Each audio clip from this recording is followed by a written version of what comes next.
What is going on, everybody? Welcome. Today is Thursday. It's September 1st, 2022.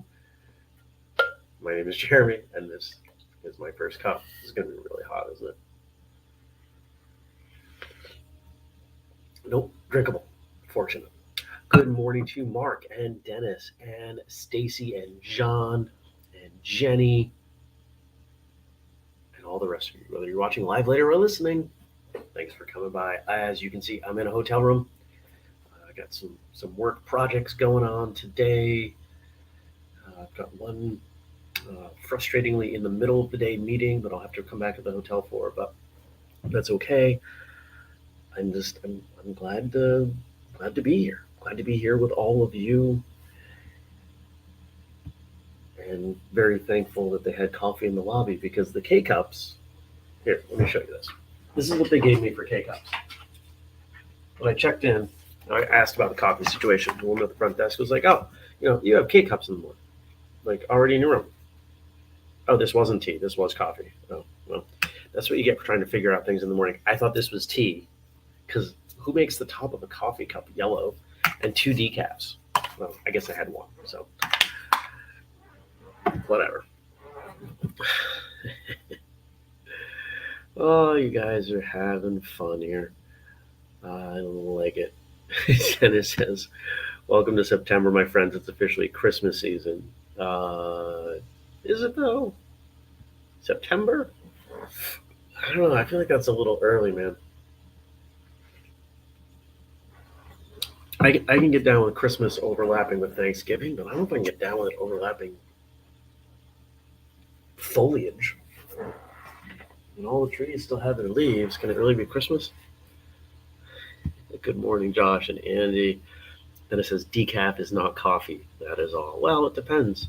Depends on what time of day you're drinking it. I stopped on the way down because it's a 4-hour ride. Ooh. And I stopped off a little over halfway at, for Vermonters, the big rest stop. We know where the big rest stop is. It's at the interchange between Interstate 89 and 93. Some of you others may know where that is, but for folks in Vermont, you have to stop there. It's like a rule. And I got a fancy coffee, but I got it with decaf because it was 3 o'clock and I wanted to be able to sleep. Jenny says, "If you go shopping, I guarantee the Christmas stuff is on the shelves already. Some was out while we did back to school shopping." Oof. Josh says, "My kids are already talking about Halloween." Frank says, "With the color of that Yeti mug, at first I thought you were having orange juice." No, I wanted one that I would make sure that the show nor I am sponsored by Yeti, but I wanted to make sure I had one that nobody else had. So I got this yellow one.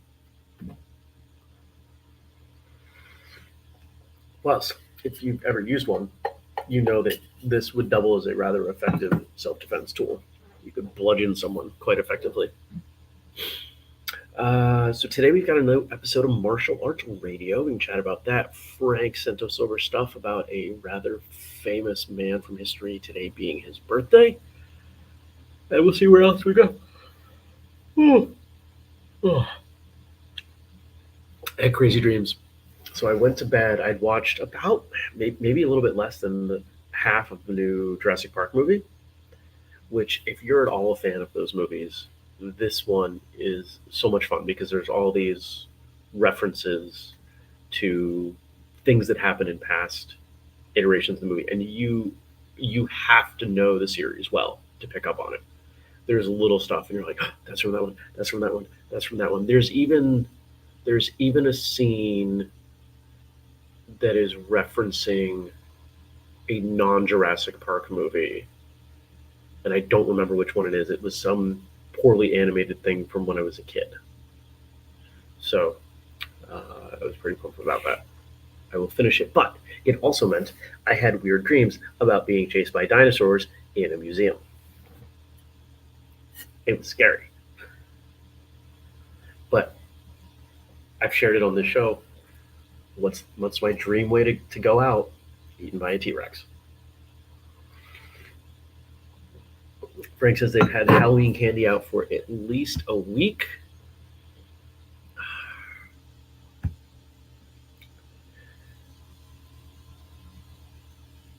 I understand the the benefit commercially to a store. Oh, if we're the first ones out with Halloween candy, you get those people who like to get things done early, and we'll get those sales. But ugh, Stacy says 2 words: pumpkin spice. It's been back for weeks. Not a fan unless in pie or pumpkin soup, and that's kind of the same deal, right? Like you get people who love pumpkin spice, so if they could get a PSL, a pumpkin spice latte. Why does that have an acronym, by the way? Um, you can get it in July, and I guess that makes everybody happy. I don't know. I felt like I was going somewhere with that. Jenny says, that dream is another movie, Night at the Museum. Ah, but I wasn't being chased by bones. These were definitely live dinosaurs. But anyway, good movie. So it is Thursday. Some of you are going to have fun with today's martial arts radio topic. What makes a great martial arts movie? And some of the usual back and forth that Andrew and I have, you better believe, was part of the episode. Here, I don't need to keep you. Here, let me do this. I'm trying not to just like. There we go. I don't need to keep throwing Yeti's name up on the screen. If they want to send me some mugs or something, sure.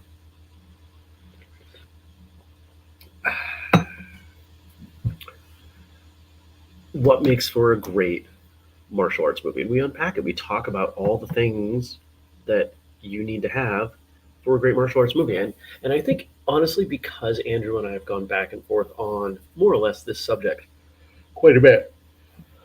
Oh, I'm really tired. Good morning, Brian. I think we were really well prepared for this. Now, there's also something really fun about this movie. This episode, if you watch it, if you're just going to listen, it's going to be a normal episode. If you watch it, however, Andrew and I put together, sort of, somewhat, the martial arts radio logo puzzle while we were doing it. Spread it out on the table, had the camera, and we just kind of went to town on it. So I think, well, I know he and I had fun, and I'm just curious what people's reaction to that is. So check out the episode. Let me know what you think.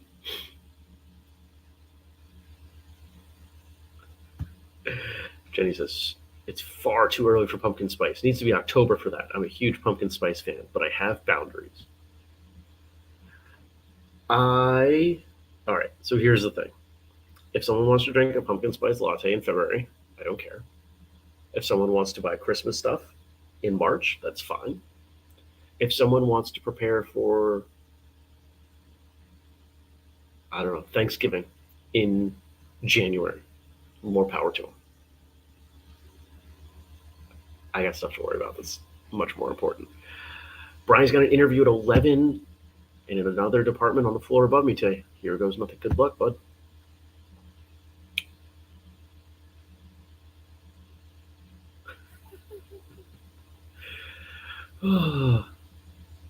Kelly says, but they pumpkin spice everything, like Cheerios. Those sound pretty good. I don't generally eat cereal, but I would give pumpkin spice Cheerios a try. We will see what caliber of hotel breakfast I am in for. My guess is the prepackaged hard-boiled eggs, bagels, and assortment of low-quality pork products. That's my guess. But Dennis says, Jenny, Bath and Body Works has been all about pumpkin spice since early August. All about pumpkin since early August.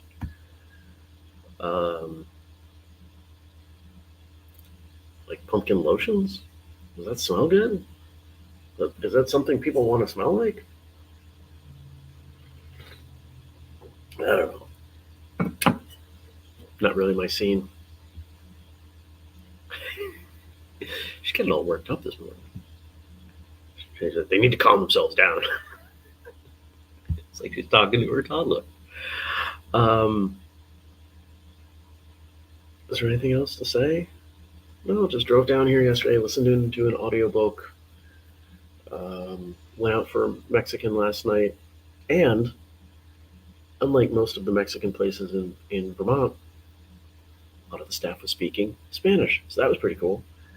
And I'm always hesitant in that setting to use any Spanish because I am fearful that these will be folks of Puerto Rican descent and they will go, and I cannot understand. I can understand most folks, at least reasonably well. I can get the gist from just about anywhere that speaks Spanish. Not Puerto Rico. Spanish in Puerto Rico is it's like a contest. It's like they went to. It's like all the people who settled Puerto Rico failed out of auctioneer school. I don't know. But what did I have? Had some really interesting guacamole. It was good. Had way more stuff in it than most restaurants do, and had a quesadilla, half of which is in the fridge here. So, oh, apparently, Bed Bath & Beyond has pumpkin soap, candle, hand sanitizer, maple pumpkin pancake, and basically every pumpkin scent you can imagine. What? I don't. Oh, yeah, that's overboard. Jenny, I didn't know you were quite the curmudgeon. All right, so let's flip over. Thank you, as always, to Frank for all of your help on the show and to Josh for our theme music. Here we go. On this day, 1923, Rocky Marciano was born in Brockton, Mass., not that far from where I am right now. In case you didn't know, I did say boxer. Maybe I didn't read it. Boxer, Rocky Marciano. I have always adhered to two principles. The first one is to train hard and get in the best possible physical condition. The second is to forget all about the other fellow until you face him in the ring and the bell sounds for the fight. And I think this is a piece that we've lost. We forget about this, right? Because most of what we are subjected to as non-fighters, right? I don't think anybody on here is a pro fighter or has been a pro fighter.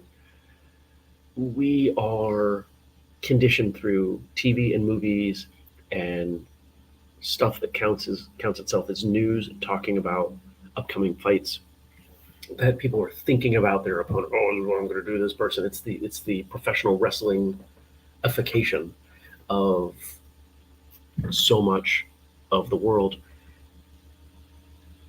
But really, when it comes down to it, yes, maybe your coach has a strategy for you,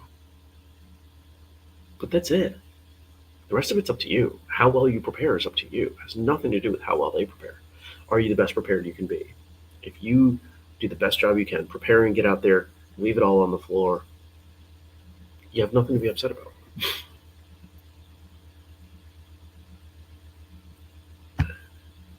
Dennis says, hell, my father's family is from Vega Baja, Puerto Rico, and some of my cousins start speaking excitedly. I can't understand them either. And Jenny's excited at my use of the word curmudgeon. Oh, good morning, Gad. Welcome. But this attitude doesn't have to just be for martial arts, right?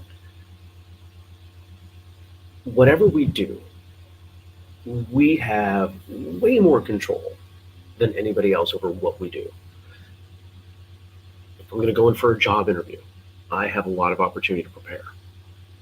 I can make sure I'm well rested. I can make sure that I'm dressed appropriately. I can make sure that I've done whatever relevant research might be there. I can do practice questions if I don't interview well with someone. There are lots of ways I can prepare for that. There are ways I can prepare for everything if it matters to me. And I think so often we get bogged down in what we can't control. We focus on these elements that are not within our sphere of influence. It was a very squeaky chair. And we lose sight of how much control we truly have.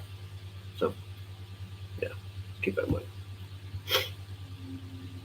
Number 2, Liston, must be sunny Liston, is like most big bullies. If you can stay away and make him miss for a few rounds, he'll get frustrated. Once you strip away that feeling of invincibility, he can be had. We're talking about old school boxing, not something I know much about. Something that's interesting, though.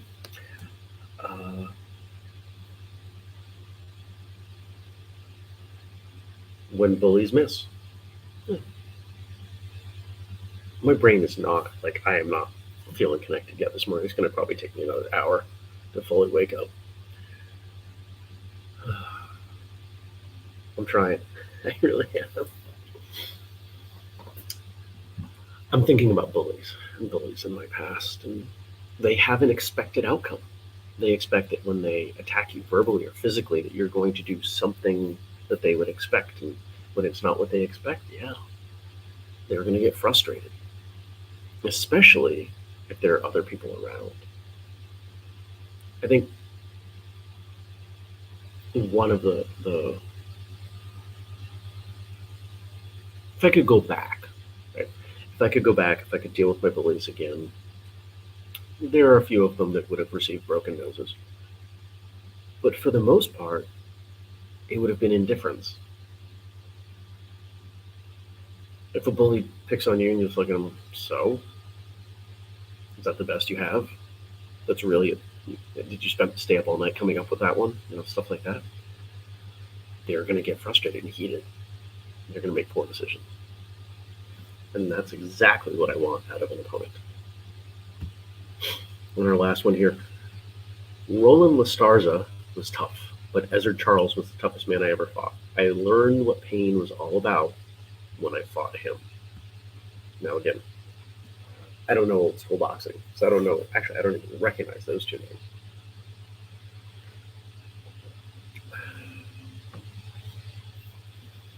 But pain is a wonderful teacher. Pain shows us what we don't want, whether it's physical pain or emotional pain. To be in pain, to feel pain, it's a great teacher. Physically, when we are in pain, it's because we did something we shouldn't have. Pain and discomfort are not the same thing. Discomfort will often lead to progress. Pain rarely does. Gad says, I sense a pain theme throughout this week. Oh, we'll see. Maybe we have jokes about pain tomorrow. Find out. Frank may have a plan.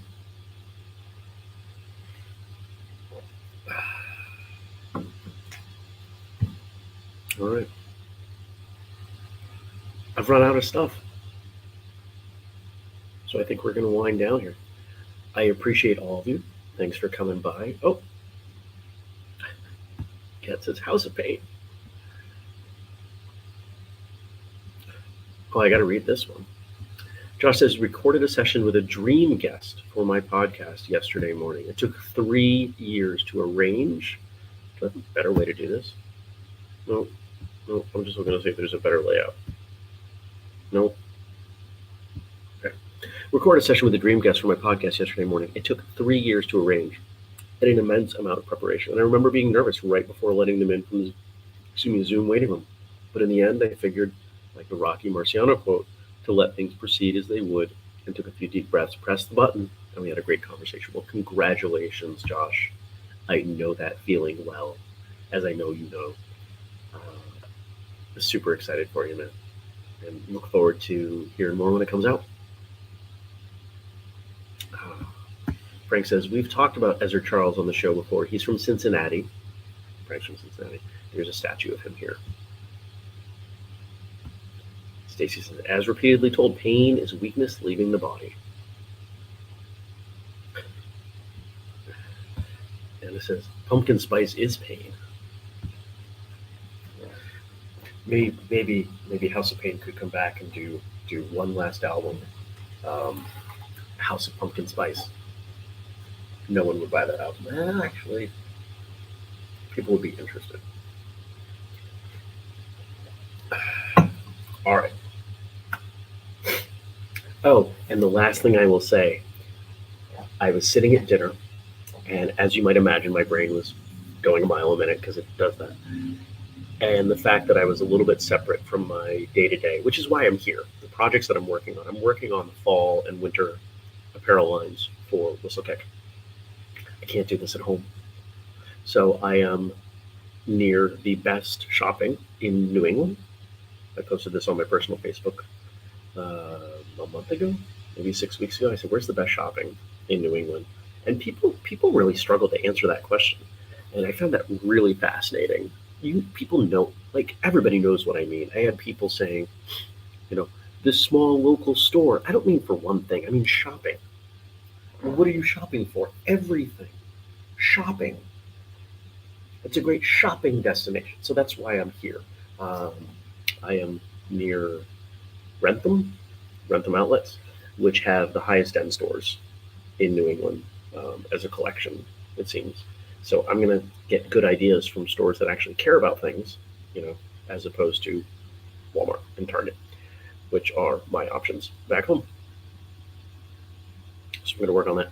But while I was sitting at dinner, I had this idea for a new martial arts competitive event. And I reached out to Dennis, and Dennis and I are hopefully going to work on it. Gad's already working on a track list. New tracks on the album include Fed Up with Pumpkin Spice and Jump Around to Avoid the Pumpkin Spice. Something in there about put on your harvesting boots instead of put on your kickers, which was an album on the song. That I remember receiving that album in the mail and my mother looking at the track list on the back. And she read that song title out loud and looked at me, and I was like, I didn't make it. That was the last time she ever looked at one of my albums. She's like, I don't want to know. All right. You all be well. Thank you so much. Remember, we are the only, as far as I know anyway, martial arts morning show. Weekdays, 6:30 a.m. U.S. Eastern on Facebook, YouTube, and Twitch. And if you want to support us, Patreon, the code FIRSTCUP15 at whistlekick.com and whistlekick.com/family. In fact, I'm going to go update that right now. And I'm also going to, some of you have signed up for the VIP bundle for Free Training Day Northeast, and I have not sent you your discount code. So I'm going to go do that. Both of those things right now. Alrighty. You take care. I will see you back here tomorrow for Friday. Be well, everybody.